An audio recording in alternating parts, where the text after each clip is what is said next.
ओम नमस्ते जी। आपका स्वागत है आपके अपने चैनल आओ वेद पढ़ें में।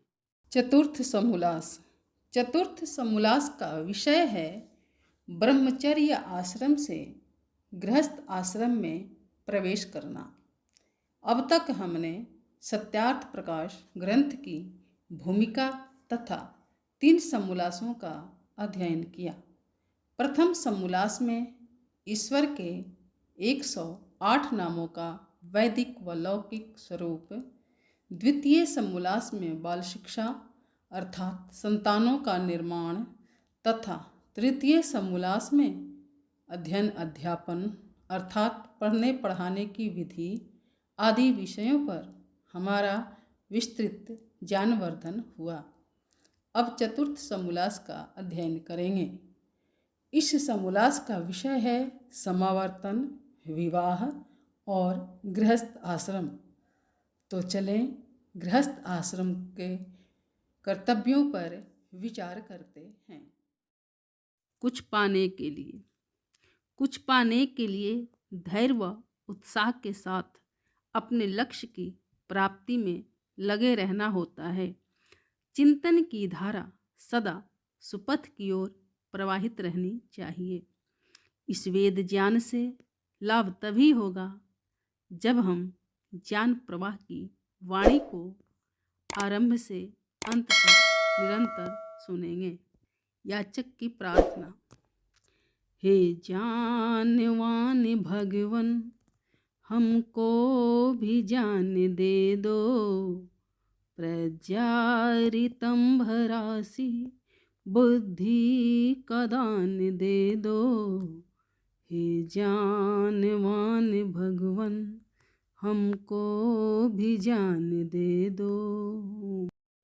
इस चैनल पर केवल आचार्य प्रदीप कुमार शास्त्री जी का ऑनलाइन व ऑफलाइन शास्त्रीय कक्षाओं के वैदिक व्याख्यान उपलब्ध होंगे। अपने चैनल पर आने वाले वीडियो की सूचना पाना चाहते हैं तो लाइक और सब्सक्राइब करें तथा घंटी के बटन को दबाएं, जिससे कि वीडियो अपलोड होते ही सबसे पहले सूचना पा सकें। वेद पढ़ें पढ़ाएं, सुने सुनाएं, वेद का संदेश घर घर पहुँचाएं। ऋषि ऋण को चुकाएं, अपना कर्तव्य निभाएं, जीवन सफल बनाएं।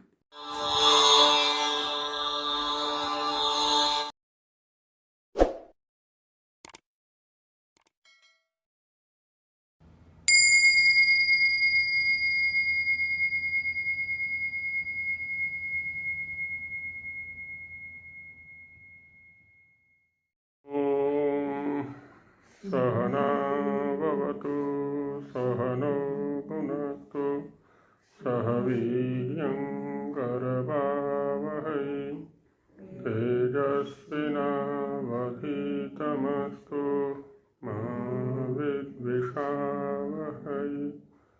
ओम शांति शांति शांति। कल वाले प्रसंगों को एक बार फिर से ले लेते हैं जो संदिग्ध था हमारे लिए। क्या मिला नहीं वो मंत्र?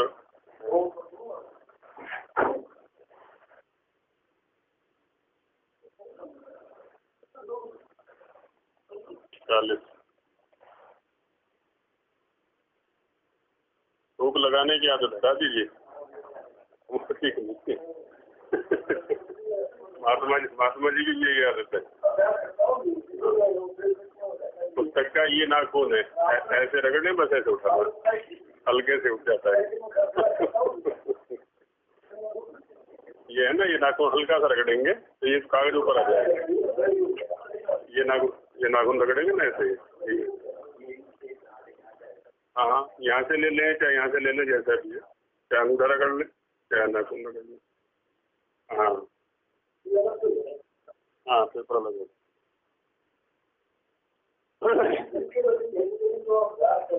हाँ, वो अपने लिए भी ठीक नहीं है और दूसरे के लिए भी ठीक नहीं, दोनों के लिए ठीक नहीं है।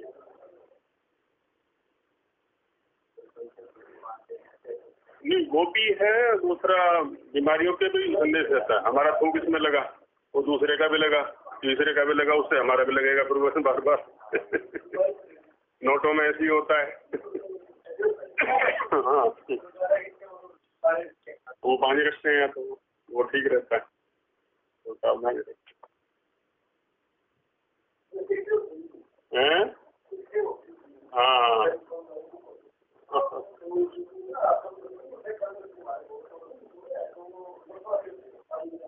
हाँ, वो रखे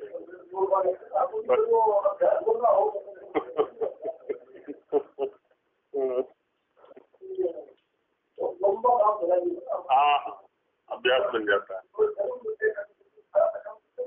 अभ्यास बन जाता है, अभ्यास।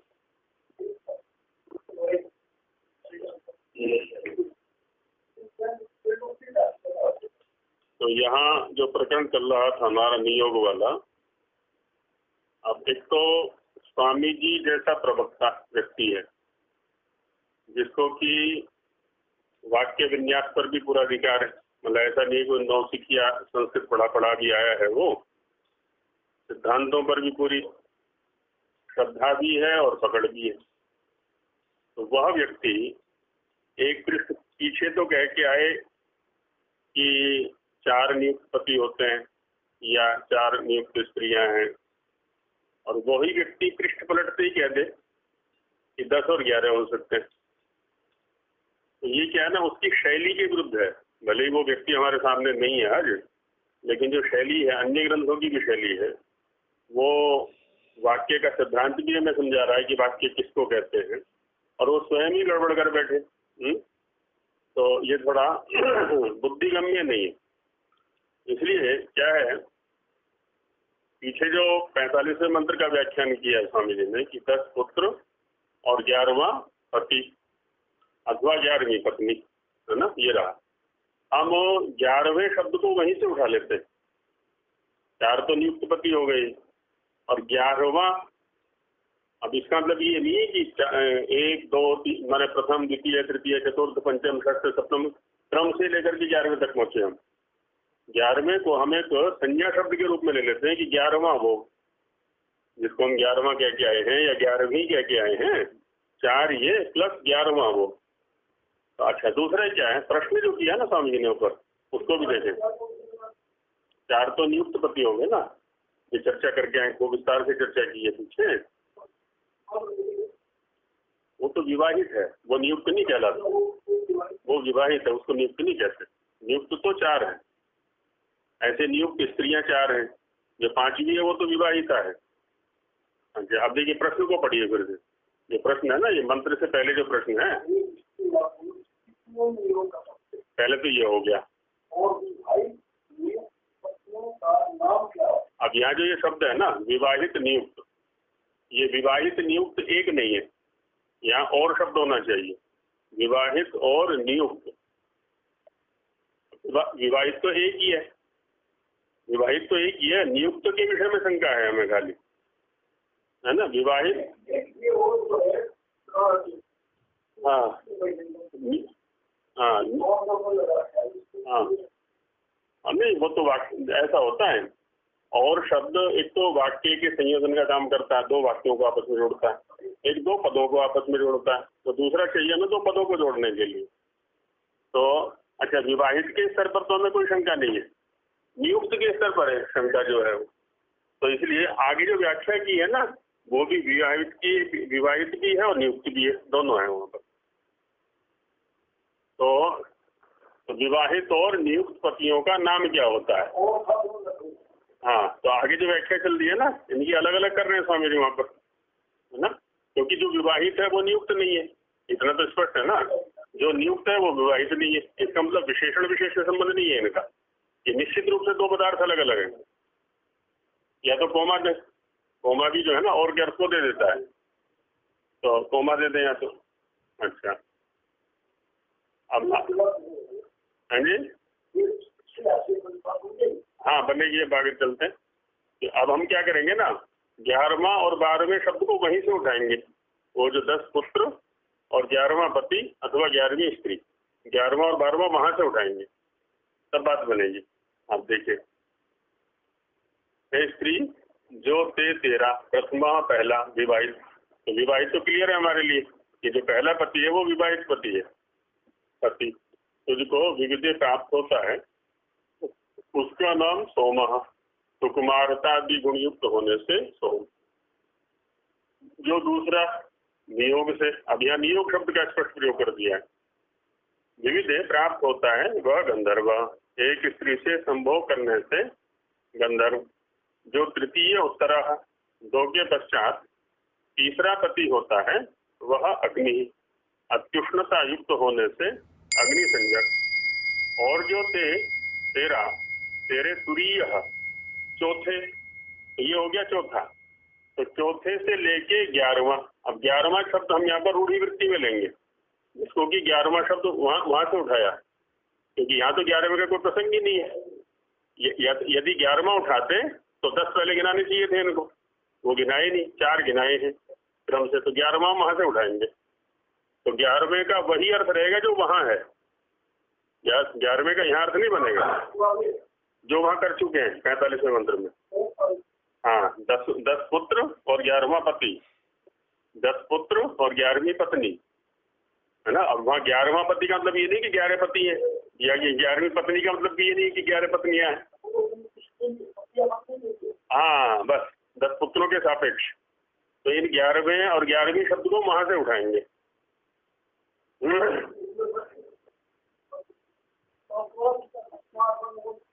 कुछ भी नहीं है, ये 11वां शब्द वहां से उठा रहे हैं ना, हम वहां से उठा रहे हैं हम ये। हाँ, 4, 1 नियुक्त हो गया, 1 विवाहिता। हाँ, पहले चाहिए था। हाँ, 11वां विवाहित है वो।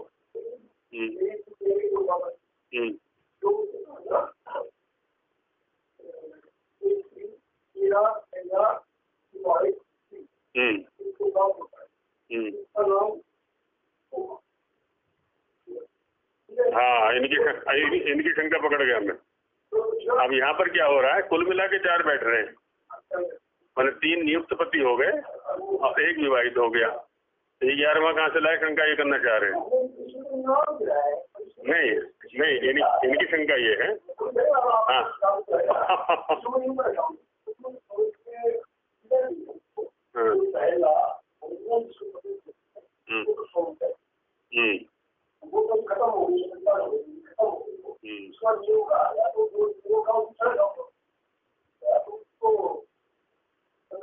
तो नियोग वाले तो 3 ही हुए ना फिर इस मंत्र के अनुसार। तो वो तो ठीक है, वो ठीक है, वो मान्य है आपका पक्ष, पर जो सोम है वो तो विवाहित के अंतर्गत ले लिया इन्होंने, है ना, सोम कहते हैं। अब आगे नियुक्त जो है वो 3 है या 4 है मंत्र के अनुसार।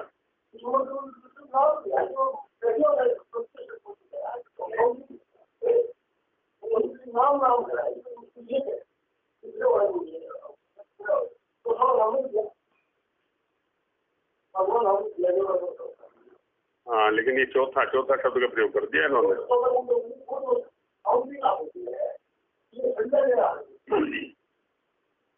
नहीं, या तो ये इस मंत्र के आधार पर 4 नियुक्त पत्नियों को दिखाएं और फिर 11वें को उद्धृत करें। 11वां तो विवाहित हो गया वो सामान्य। हाँ, वहाँ भी विवाहित कह दिया और फिर 11वां भी कह दिया फिर।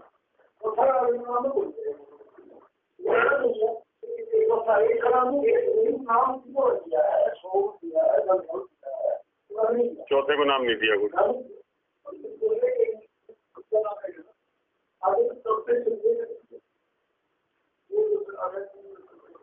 नहीं, अब यहाँ शंका ये आ गई, चौथे से लेके फिर 11वां कौन सा है, माने विवाहित को तो सोम कह दिया आपने और हम 11वें से विवाहित लेना चाह रहे हैं। हाँ,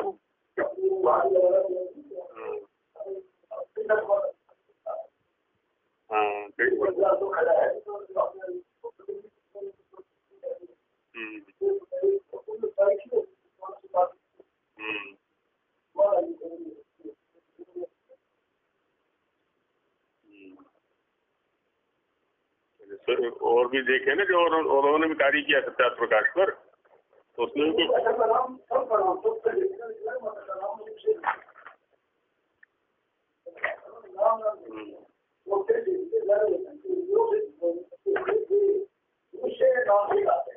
हाँ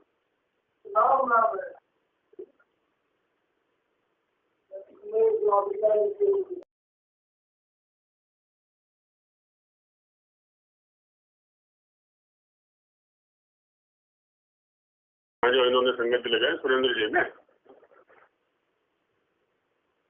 संगति लगाई है। और जो तेरे तुरिया चौथे से लेके 11वें पुरुष के रूप में पति अपने पति को मानने, 11वें पुरुष के रूप में अपने पति को मानने तक नियोग में पति होते हैं, वे मनुष्य नाम से कहते हैं। जैसे स्वामी इस मंत्र में निर्देश है कि 11वें पुरुष के रूप में अपने पति को मानने तक स्त्री नियोग कर सकती है, वैसे पुरुष भी 11वीं स्त्री के रूप में अपनी पत्नी को मानने तक नियोग कर सकता है। एकादश शब्द से अपने विवाहित पति से उत्पन्न 10 पुत्र और 11वां अपने पति को क्यों न गिने। आगे फिर बताइए।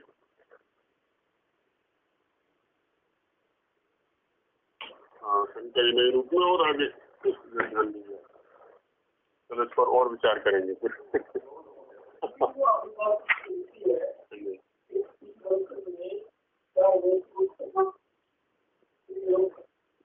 हाँ, तो 11वें का मतलब है 10 पुत्रों सहित जो 11वां और 10 पुत्रों सहित जो 11वीं, ऐसा। हाँ, 11 हाँ, 11वें शब्द को हमें रूढ़ जैसा लेना पड़ेगा, यहाँ पर संज्ञा जैसा लेना पड़ेगा इनको, कि जिसको हम 11वां कह चुके हैं पीछे।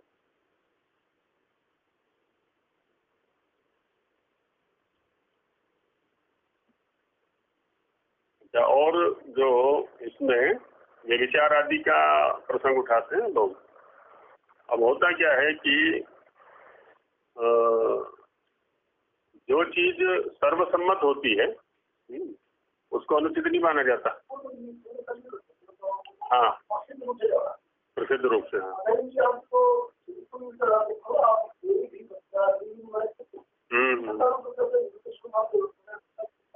हाँ हाँ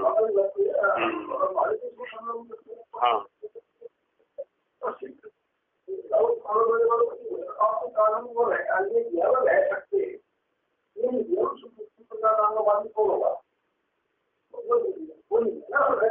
उसको तो ये दिया है, उसको अगर वो और चाहे तो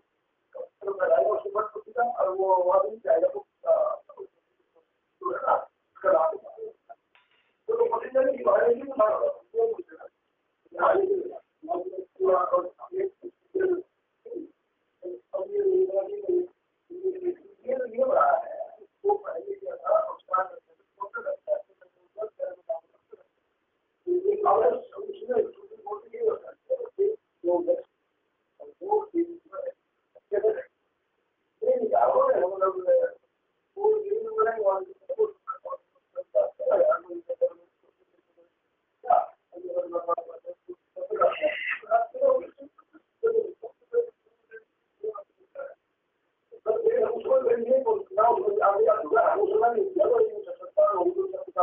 नहीं, उसके परिणाम पर तो देखा ही नहीं लोग है।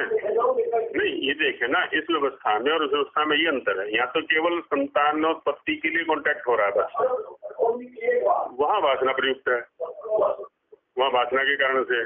अब उसके परिणाम को तो सोच ही नहीं रहे। हाँ बस, हाँ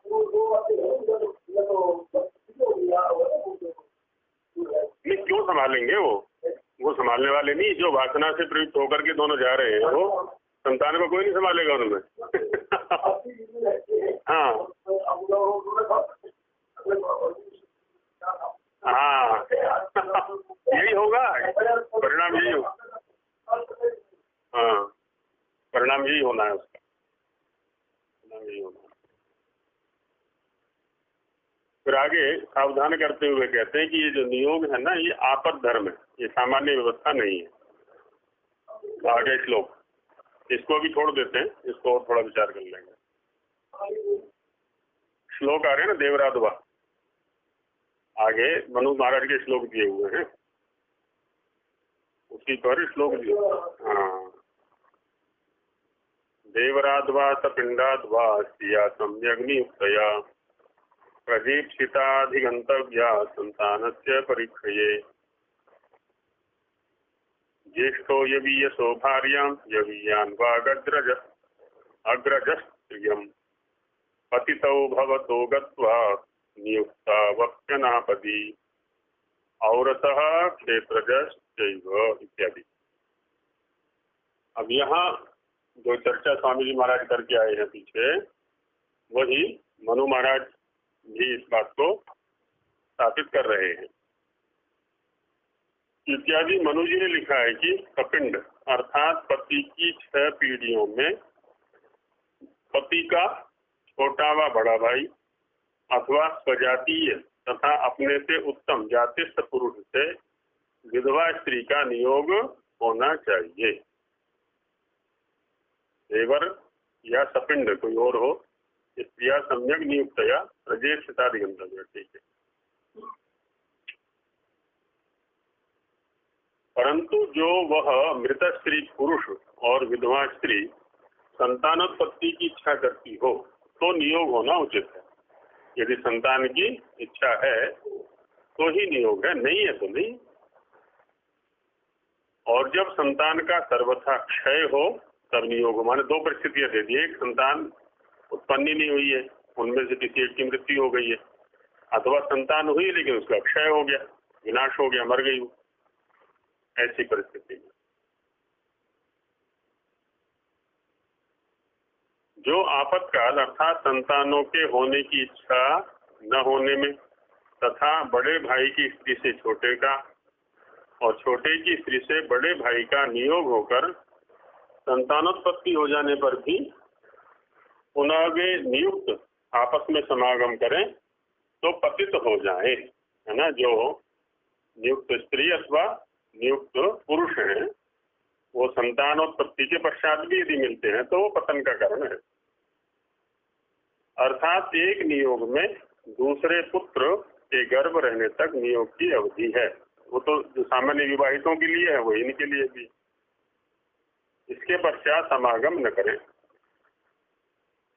और जो दोनों के लिए नियोग हुआ हो, पुरुष के लिए भी और स्त्री के लिए भी, तो चौथे गर्भ तक अर्थात पूर्वोक्त रीति से 10 संतान तक हो सकते हैं।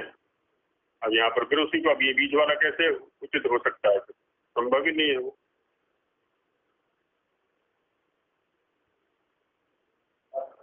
पश्चात विषयासक्ति गिनी जाती है ना। इसके बाद भी यदि संभव वो समागम करते हैं तो इससे वे पतित गिने जाते हैं, पतित कोटि में आएंगे। और जो विवाहित स्त्री पुरुष भी 10वें गर्भ से अधिक समागम करे, विवाहित स्त्री अथवा पुरुष, हाँ ओरिजिनल भी, माने 10 संतानोत्पत्ति का ही उनको भी अधिकार है और उससे अधिक समागम करेंगे तो कामी और निंदित होते हैं, है ना। कामी और निंदित अर्थात विवाह व नियोग संतानों ही के अर्थ किए जाते हैं, पशुवत काम क्रीड़ा के लिए नहीं। यहाँ पर जो है ये सीधा सीधा निर्देश कर दिया है, हाँ उसी को श्रृंगार रूप में रख दिया है।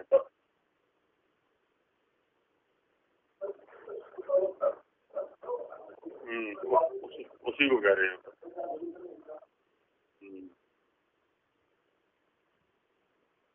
अच्छा, आजकल जो है ना वो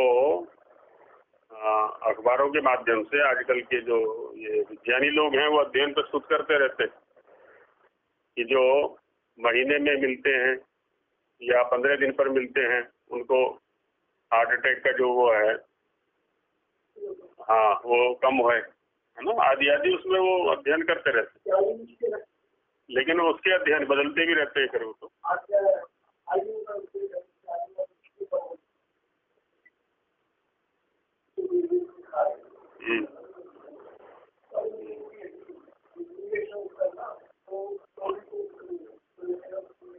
हाँ वो भी है। नहीं, इसमें भी इसको जो है ना दो तरह से सोचना चाहिए। अब एक तो ये है, मान लिया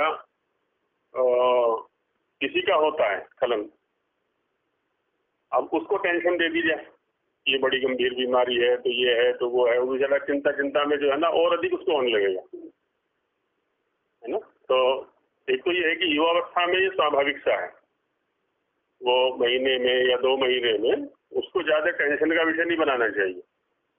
वो कि स्वाभाविक सी प्रक्रिया है, जैसे उधर महिलाओं के अंदर है वैसे ही ऐसा है, तो उसको ज्यादा टेंशन का। हाँ ये ठीक है कि अपनी गलतियों से उसका स्खलन ना करे।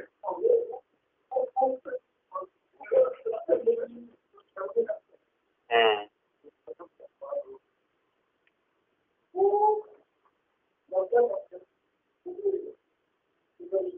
हाँ, बिजनेस के लिए होते हो तो है, बिल्कुल। दवाइयाँ बिकेंगी, हाँ शराब का भी सर, हाँ वो हाँ हाँ हाँ, वो एक लंबी श्रृंखला काम कर रही है, चेन काम कर रही है, पूरी लॉबी है।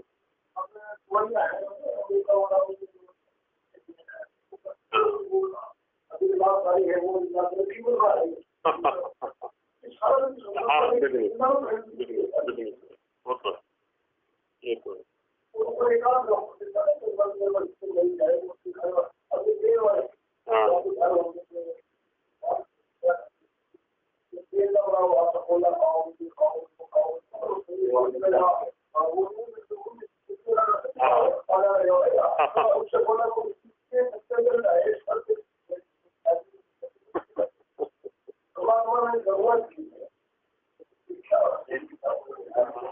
हाँ हाँ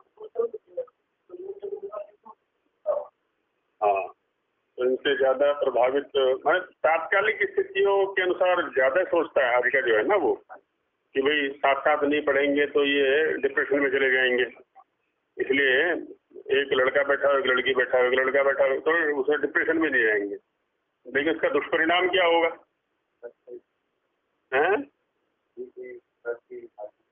हाँ हाँ हाँ हाँ हाँ हाँ हाँ हाँ, तो नहीं तो पहले अवसर दे दिया ना हमने शिक्षा का। हाँ सर्वथा, हाँ सर्वथा लगो, सर्वथा लगो, ना ना ना, हाँ सर्वथा लगो, वहाँ वहाँ महिलाएं पढ़ाएं या पुरुष पढ़ाएं, गाँव से भी दूर हो, ऐसा है। अब साथ साथ बैठाएंगे उनको, तो दूर दूर बैठा दे कहते हो तो आकर्षण रहेगा ही, वो तो रहेगा ही, स्वाभाविक है, वो घरों में भी होता है। हाँ बस बस बस बस वैसा ही। तो ये तो हम मर्यादाएं बना के रखेंगे तो सुरक्षित रहेंगे, मर्यादा नहीं तो सुरक्षित रहेंगे।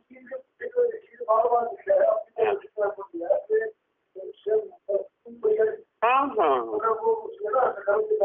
बिल्कुल बिल्कुल, कभी भी बिल्कुल, हाँ हाँ बिल्कुल। वृद्धों को देखा है मैंने, उनसे बात भी की, मेरी अब क्या स्थिति है, बोले जी अभी भी इच्छा होती है। वृद्धों को देखा, हाँ अविवाहितों से बात की मैंने 2-4 से, ये विजय नहीं हुआ है मेरा, और अभी इच्छा होती है कि विवाह हो जाए मेरा। हाँ 70-75 ऐसी अवस्थाओं में। हाँ तो वो इसमें जो भरतृहरि महाराज का जो वैराग्य शतक है ना, वो पूरा खाका सामने रख देता है हमारे, कि भाई ये जो काम है ना, ये कभी भी नहीं दबा करता, ये तो इंद्रिय शिथिल बढ़ जाती है भोगते भोगते। मन नहीं भरता, सामर्थ्य नहीं रहता, सामर्थ्य नहीं रहता। या तो रोगी हो जाएगा वो, या कुछ और होगा, सामर्थ्य नहीं रहता, मन नहीं भरता। बस बस बस इसका यही उपाय है। वो आचार्य जी कहा करते थे, देखो कि मुझे बड़ा आश्चर्य होता है, लोग अपने आप को ब्रह्मचारी घोषित करते हैं, विवाहित, और परिवारों में जाकर के रुकते हैं, है ना, वो महिलाओं के वो हाथ का भोजन कर रहे हैं, उनसे बातें कर रहे हैं, और फिर भी कहते हैं हम सुरक्षित हैं पूरी तरह से। बोले यदि किसी को अविवाहित रहना ना जीवन भर, तो उसको विद्या व्यसनी बनना पड़ेगा। यदि विद्या व्यसन नहीं है ना, तो वो सुरक्षित नहीं रह सकता, वो बिल्कुल भी नहीं रह सकता।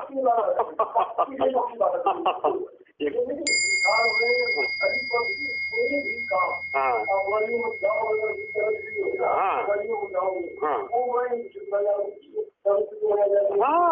हो जाएगी, हाँ हो जाएंगे। तो विद्या व्यसन ही है जो बचा सकता है, वो भी व्यसन चाहिए। व्यसन, व्यसन का मतलब है इससे मन हटता ही नहीं बिल्कुल। हाँ तभी बच सकता, नहीं तो नहीं बच सकता। बोले पढ़ते नहीं, लिखते नहीं, कभी कुछ एक अक्षर को देखते नहीं, और फिर भी कहते हैं कि हम जो है सुरक्षित हैं पूरी तरह। कैसे सुरक्षित रह सकते हैं भाई?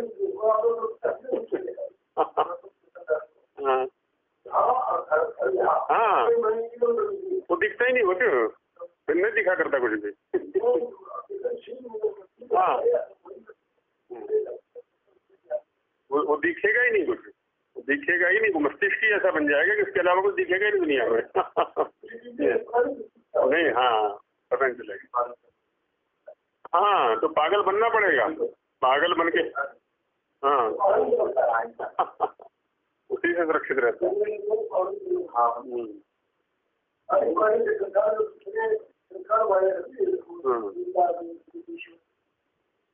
हाँ वो सब, उसके लिए ऊर्जा ही नहीं बचती हमारे पास। समय ना समय बचता है ना ऊर्जा बचती है उसके लिए। इसमें रहता है। तो जो नियोग है ये मृत पति या मृत पत्नी की ही होने पर ही होगा, या जीवित रहने पर भी हो सकता है? प्रश्न, नियोग मरे पीछे ही होता है व जीते पति के भी? तो कहते हैं जीते भी होता है। हालांकि पीछे संकेत दे दिया है कि यदि संतान का क्षय हो गया हो, संतान उत्पन्न न हुई हो, है ना, दोनों स्थितियां हैं। हाँ नहीं वो तो है, मरने का तो ये है कि विवाह हुआ, संबंध हुआ, दोनों में से एक मर गया, तो उसको विधवा कहा है। यदि विवाह हुआ, संबंध नहीं हुआ, वो विधवा नहीं है, उसका तो विवाह हो जाएगा दूसरा। तो वहां तो संतानोत्पत्ति की बात ही नहीं है। जो क्षय की बात है मनु महाराज ने उठाई है, तो उसी को देखो।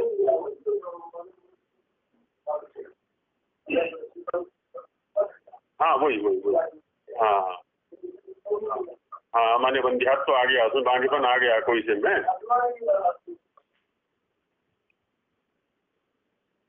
अन्यम इच्छस्व सुभगे पतिम मत, है ना, ये ऋग्वेद में ऐसा कहा हुआ है। वो पति ही उससे, महिला से कह रहा कि संतानोत्पत्ति के लिए मेरे से अन्य की इच्छा कर। जब पति संतानोत्पत्ति में असमर्थ हो गए, तब अपनी स्त्री को आज्ञा देगी। असल में हमें थोड़ी सी विकृति इसलिए भी लगती है इस कर्म में, क्योंकि हम इस कर्म को सर्वथा वासना प्रयुक्त दृष्टि से ही देखने का प्रयास करते हैं। चश्मा एक ही लगा हुआ है, वासना के अतिरिक्त और कोई चश्मा ही नहीं है ना। यदि जैसे मान लिया कंपनी में काम करना है, भाई इसके साथ नहीं हो सकता तो इसके साथ कर लो काम, उसमें क्या दिक्कत क्या तुम्हें? संतानोत्पत्ति कर्म है मुख्य रूप से, तो राष्ट्र की समृद्धि करनी है, बस बस उतना है। हाँ तो वासना प्रयुक्त चश्मा जो है ना, उसको हटा के देखें तो उसमें कुछ नहीं है। अध्ययन करना है हमें, चलो यहाँ नहीं हो रही पढ़ाई, वहां जाके कर लो, उसमें क्या दिक्कत है?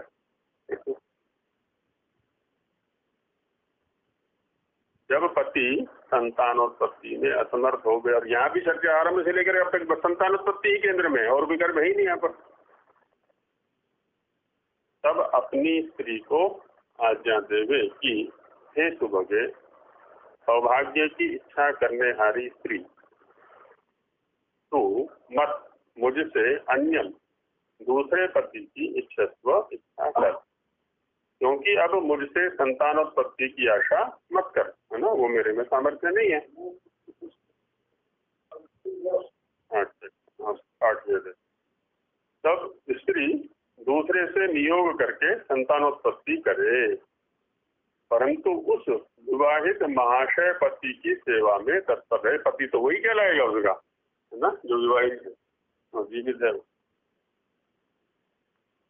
वैसे ही स्त्री भी जब रोगादि दोषों से ग्रस्त होकर संतानोत्पत्ति में असमर्थ होवे स्त्री, तब अपने पति को आज्ञा देवे कि हे स्वामी, आप संतानोत्पत्ति की इच्छा मुझसे छोड़ के किसी दूसरी विधवा स्त्री से नियोग करके संतानोत्पत्ति कीजिए। तो ये हो जाएगा।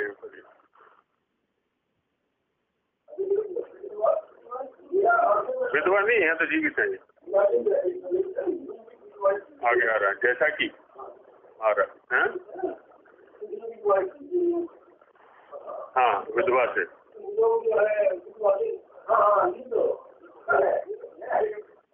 अब यहाँ नहीं, इनका प्रश्न इस रूप में जाएगा, जैसे मान लिया इस युगल की तो स्त्री में कमी है, उस युगल की पुरुष में कमी है ना, है दोनों ही जीवित, दोनों के दोनों जीवित हैं, तो क्या इन दोनों का नियोग हो सकता है कि नहीं, ऐसा कुछ कहना चाह रहे हैं?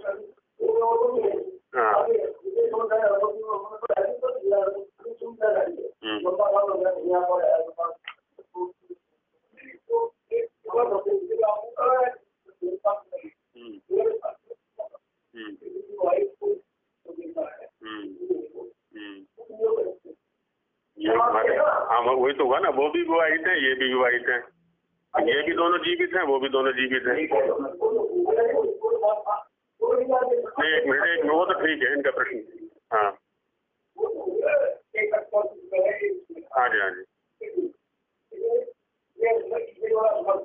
ठीक है, इनमें से कोई एक असमर्थ है, ठीक है।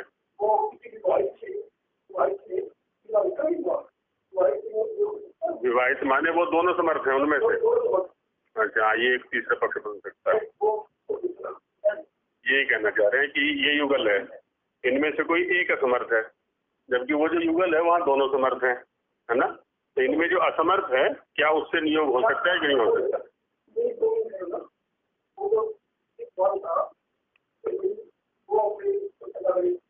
वो तो विधवा के प्रसंग में, विधवा और विधुर।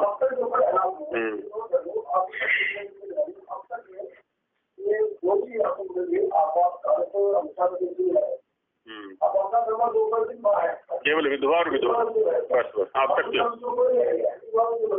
तक की जो व्यवस्था है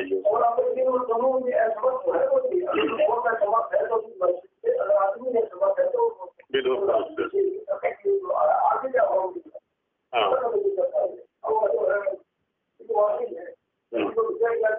विधवा अथवा विधुर, हाँ, अब तक जो चर्चा आई है। अब आगे जीवित को लेकर के प्रश्न उठा दिया इन्होंने, हैं। अब यहाँ पर हालांकि ये क्लियर नहीं है कि किससे नियोग करना है, यहाँ पे ये होगा कि इन दोनों में एक, वो तो ठीक है, वो तो ठीक है,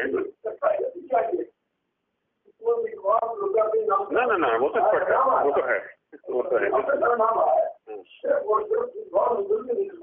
हाँ हाँ हाँ, इमरजेंसी।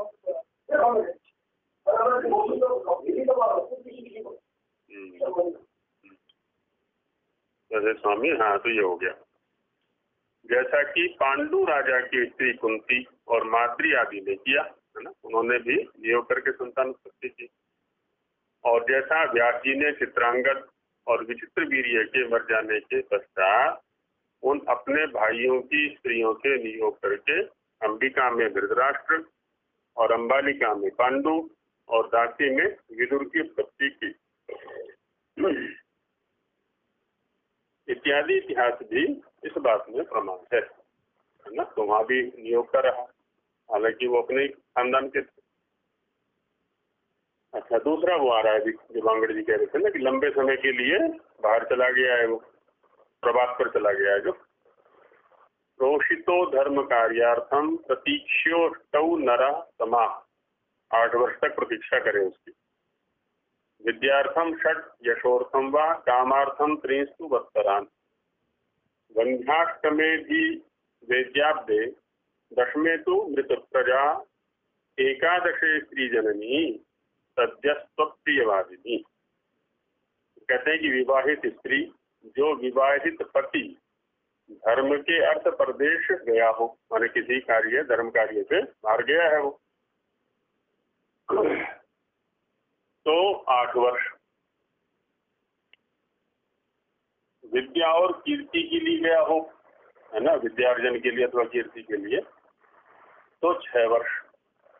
और धनादि कामना के लिए गया हो तो 3 वर्ष तक बाट देख के पश्चात नियोग करके संतानोत्पत्ति। अच्छा, यहाँ पर भी क्या हुआ ना, केवल एक पक्ष चल रहा है, क्योंकि असामर्थ्य इधर है, इसका पुरुष नहीं है। नियोग किसके साथ करे? सामने वाला कौन है ना। अब जो प्रसंग चल रहा है, अब विधवा जोर का नहीं है। अब तो प्रश्न उठ गया ना, क्या नियोग मरे पीछे ही होता है व जीवित पति के भी? अब तो प्रसंग ये चल रहा है सारा के साथ।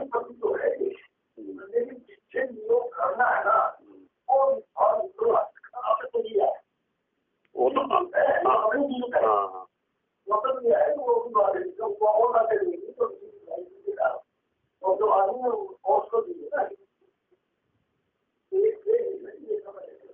ठीक है। अभी जो प्रसंग यहाँ से नया चला है, ये अन्य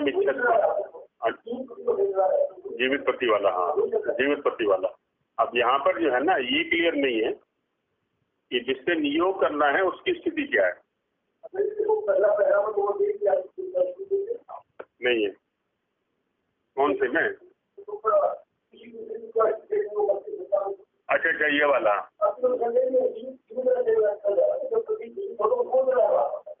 अब यहाँ पर इससे ये संकेत, इससे हाँ यहाँ से चल रहा है। हाँ, माने ये क्लियर हो गया यहाँ पर कि ये तो दोनों जीवित हैं, इन दोनों में एक असमर्थ है, तो दूसरा जो नियोग करना है वो विधवा या विदुर से ही करेगा। ठीक बात।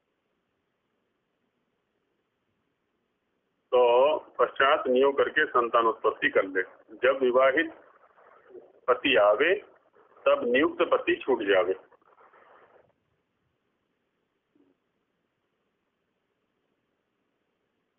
ये भी तात्कालिक ही एक तरह से कॉन्टेक्ट है, इनका संबंध जो है ना, इमरजेंसी संतानोत्पत्ति के लिए, संतानोत्पत्ति के लिए। वैसे ही पुरुष के लिए भी नियम है कि वंध्या हो तो 8 वर्ष तक स्त्री को गर्भ न रहे। वंध्या का मतलब ये दे दिया इन्होंने। संतान होकर मर जाएं तो 10वें वर्ष, जब जब हो तब तब कन्या ही होवे, पुत्र न हो तो 11वें वर्ष तक। और जो अप्रिय बोलने वाली हो तो सद्य उस स्त्री को छोड़ के दूसरी स्त्री से नियोग करके संतानोत्पत्ति कर ले ना। ये दोनों के लिए दे दिया है, स्त्री के लिए भी और पुरुष के लिए भी। वैसे ही जो पुरुष अत्यंत दुखदायक हो, परेशान करता हो, तो स्त्री को उचित है कि उसको छोड़ के दूसरे पुरुष से नियोग कर संतानोत्पत्ति करके उसी विवाहित पति के दाएं भागी संतान कर ले। अब यहाँ समस्या ये नहीं आएगी इसकी, क्योंकि पति जो है वो दुखदायक है।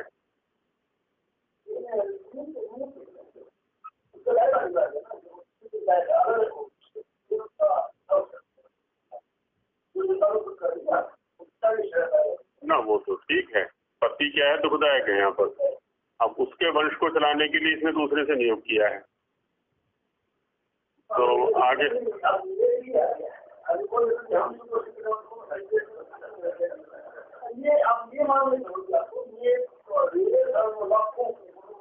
वो तो होता है, वो तो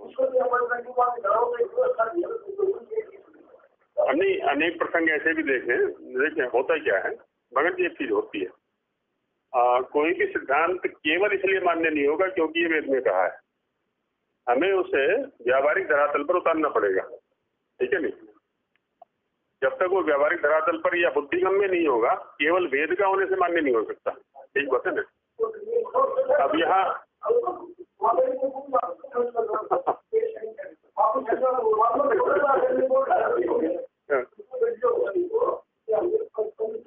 हाँ, अब यहाँ क्या है ना, यहाँ जैसे ये पक्ष उठ रहा है कि पति दुखदायी है, लेकिन कई केस ऐसे भी देखे समाज में, यदि पत्नी दृढ़ है ना तो वो पति को भी ठीक कर लेती है और आगे कुल को भी ठीक कर देती है। ये भी देखा गया है। माना आवश्यक नहीं कि पति ही हावी रहे उसके ऊपर।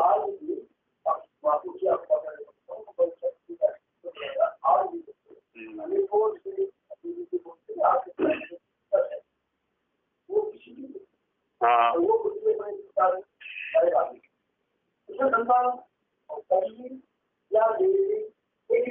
हाँ हाँ, ठीक बात, बिल्कुल। नहीं, यहाँ केवल सोचने का जो बिंदु था ना, वो इतना मात्र था कि पुरुष प्रधान समाज है। अच्छा, वो कुल भी पुरुष प्रधान रहेगा, पति जो है वो दुख देने वाला है। केवल इतने में है कि फिर ये निर्वाह कैसे कर रही है, इतने में।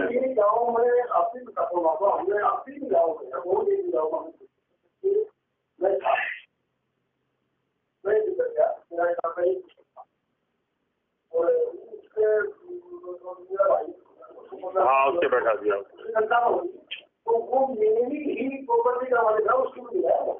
नहीं, मेरे प्रश्न को नहीं पकड़ा आपने। पति तो जीवित है लेकिन वो दुख देने वाला है। आपने तो मरने के बाद का समाधान दिया, वहाँ तो समाधान ठीक है कि भी वो जेठ को या देवर को बैठ गई है। असमर्थ नहीं, दुखदाई। हाँ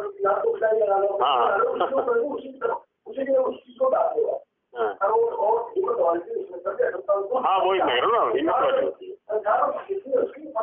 बस बस बस।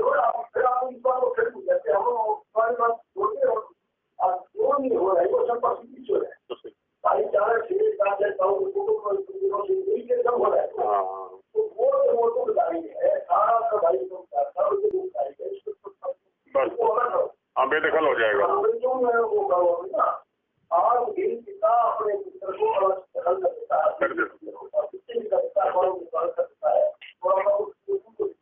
हाँ, जो भी है, पुत्रवधू हैं, पोते हैं, जो भी हैं, ठीक बात। हाँ, उसको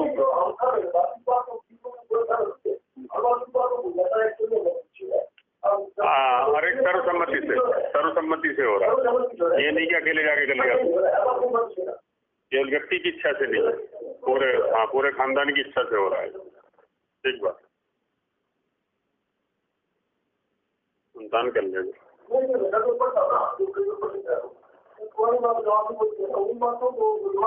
बिल्कुल बिल्कुल, प्रकरण के अनुकूल ही चलेंगे तभी समझ में आएंगे।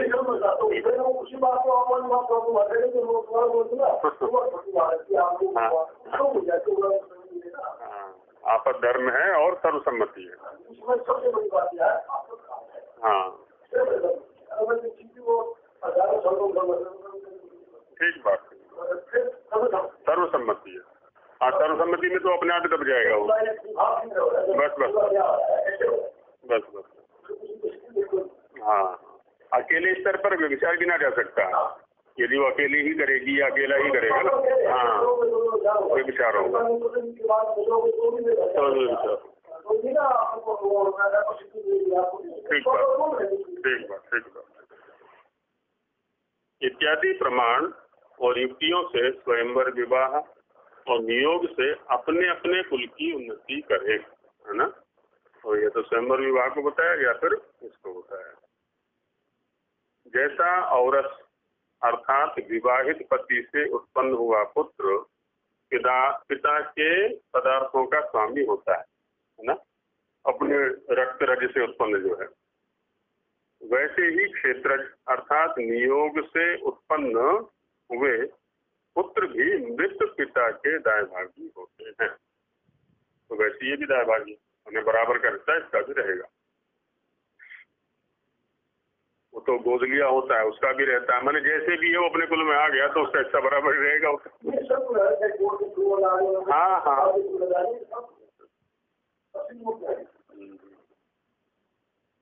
बाकी ऐसे भी केस देखे गए हैं समाज के अंदर, जो गोद लिए होते हैं, गोद तो ले लिया बचपन में ही, शैशव अवस्था में ले लिया, उनको पढ़ाया लिखाया बड़े किया, अच्छा वो क्या है ना सफल हो गया जो संतान है, अब वो बीच में आ जाते हैं जिनका पुत्री या पुत्री ली गई है कि तू तो मेरा या मेरी है, वो इसके पास तो ऐसी रह रही है, तो वो झगड़ा पैदा कर देते हैं वहां आकर के। और फिर क्या है ना, वो फिर उस उधर का मोह जाग जाता है कि मेरी असली माँ तो वो है, असली बाप तो वो है, तो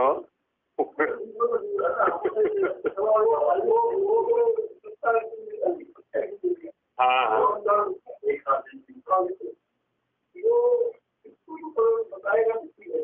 हम बताने पर ही तो कह रहा हूँ मैं, बताने पर ही होता है।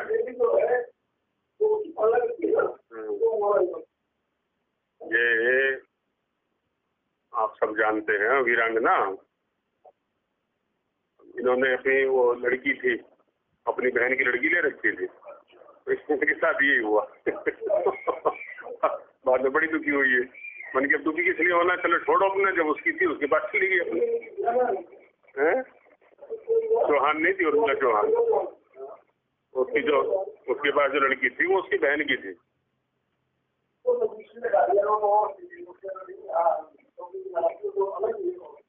जैसा भी है, मैं तो प्रसंग केवल इतना है कि जो दूसरे का पुत्र हम लेते हैं या संतान लेते हैं ना, तो ऐसे भी कोर्स केस आ जाते हैं।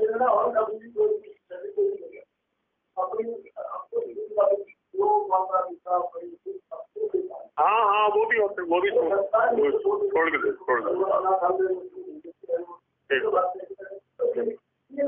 हाँ बिगड़ने तो कहीं भी बिगड़ जाते हैं। हमारे दोष ही देखने चलेंगे तो दोष तो सर्वत्र दिखाई पड़ेंगे, व्यवस्था बन ही नहीं पाए कहीं भी।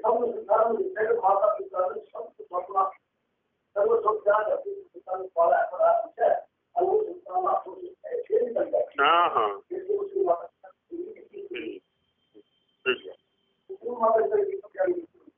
हाँ वो तो मृत पिता के दाएं भागी होते, जो बार बार सावधान कर रहे हैं स्वामी जी कि संतान के अतिरिक्त नहीं मिलना है, संतान के अतिरिक्त नहीं मिलना है, वो इसलिए है कि धातुएं सुरक्षित रहें, क्योंकि धातु का मतलब होता है दधाती थी धातु, जो धारण करता है, शरीर का आधार वही है, और उसका यदि हम ऐसे बहाते रहेंगे तो शरीर स्वस्थ नहीं रहेगा। अब इस पर स्त्री और पुरुष को ध्यान रखना चाहिए कि वीर्य और रज को अमूल्य समझें। जो कोई इस अमूल्य पदार्थ को पर स्त्री, वेश्या व दुष्ट पुरुषों के संग में खोते हैं, और ऐसी जो परिस्थितियां हैं ना वो पदे पदे मिलती रहती है, पदे पदे मिल जाती है। अच्छा दूसरा, कुछ स्थान ऐसे होते हैं जो हमारी पकड़ में नहीं आते और हमारे आसपास ही होते हैं। यहाँ एक दो बच्चे ऐसे आए कि उसके पड़ोसी ने बिगाड़ दिया उसको किसी बहाने से या उसके चाचा ताऊ ने बिगाड़ दिया उसको, है ना। बाद में जब उससे बैठा के बात की, भाई तेरे अंदर ये दोष आ कैसे गया, कि जी मैं अमुक एक वहाँ बुजुर्ग थे हमारे पड़ोस में, वो एक बार मुझे अपने गाड़ी में बैठा के ले गए और वहाँ खाने के लिए होटल में ले गए और वहाँ ऐसा किया और वहाँ से तो व्यसन पड़ गया फिर वो। हाँ हाँ ईर्ष्या भी होता है, दूसरे मित्र भी कर देते हैं, जिनको हम मित्र समझते हैं ना वो भी कर देते हैं। तो अपनी रिश्तेदारियों में बांगड़ जी, रिश्तेदारियों में, तो इसलिए अभिभावक को तो बड़े सावधान रहने की आवश्यकता होती है, मैंने हर समय दृष्टि में रखे उनको, और विशेषकर तब जब कोई आया हो हमारे पास या हम कहीं गए हैं।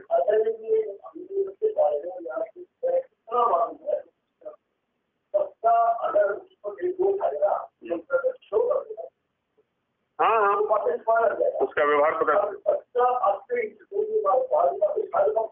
हाँ वो बच्चे साथ ठीक, हाँ एकांत से बोलते बिल्कुल। तो वेश्या व दुष्ट पुरुषों के संग में होते हैं, वे महामूर्ख होते हैं, है ना। तो इन परिस्थितियों से बचाने के लिए हमें सावधान रहना पड़ेगा, माने अभिभावक को, पेरेंट्स हैं, और स्कूल में टीचर्स की ये ड्यूटी होती है, आचार्य लोग जो हैं, अध्यापक लोग जो हैं, उनकी ये ड्यूटी बनती है। अच्छा, ये पाठ्यक्रम नहीं पढ़ाया जाता, ये बड़ा दुर्भाग्य है हमारा। ना तो अध्यापकों को पढ़ाया जाता है, ना अभिभावकों को पढ़ाया जाता है कि संतान की या शिष्यों की सुरक्षा कैसे करनी है, चारित्रिक जो संपदा है उसकी सुरक्षा कैसे करें उनकी।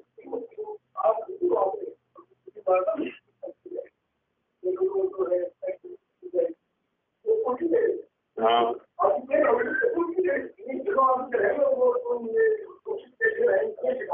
हाँ, उससे बचेंगे, बीमारियों से कैसे बचे।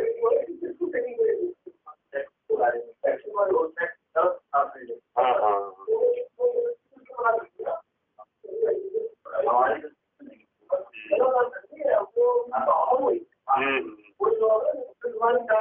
हाँ, मैंने करके भी सुरक्षित कैसे रहे, एड्स से कैसे बचे, आदि आदि।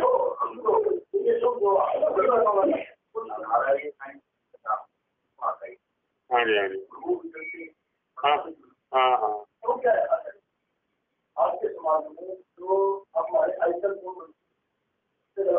हाँ हाँ, बिल्कुल बिल्कुल, आदर्श पुरुष वही बनते।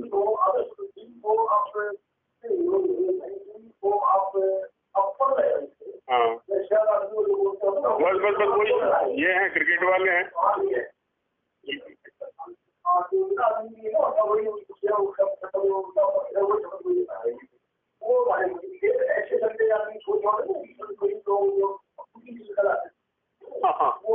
हाँ, नेता वर्ग है।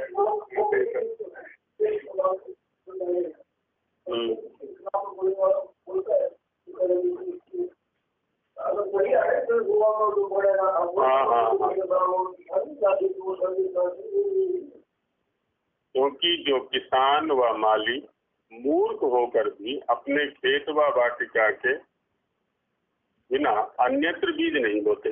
हमारे ऐसा कोई नहीं होता कि दूसरे पड़ोसी के खेत में बीज बोते जाकर के, अपने खेत में बीज बोता है, ना बखेरता अपने बीजों को।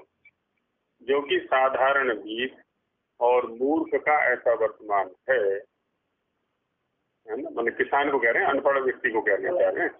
तो जो सर्वोत्तम मनुष्य शरीर रूप वृक्ष के बीज को कुक्षेत्र में खोता है, वेश्यागमन आदि में उसको खो देता है, वह महामूर्ख कहता है।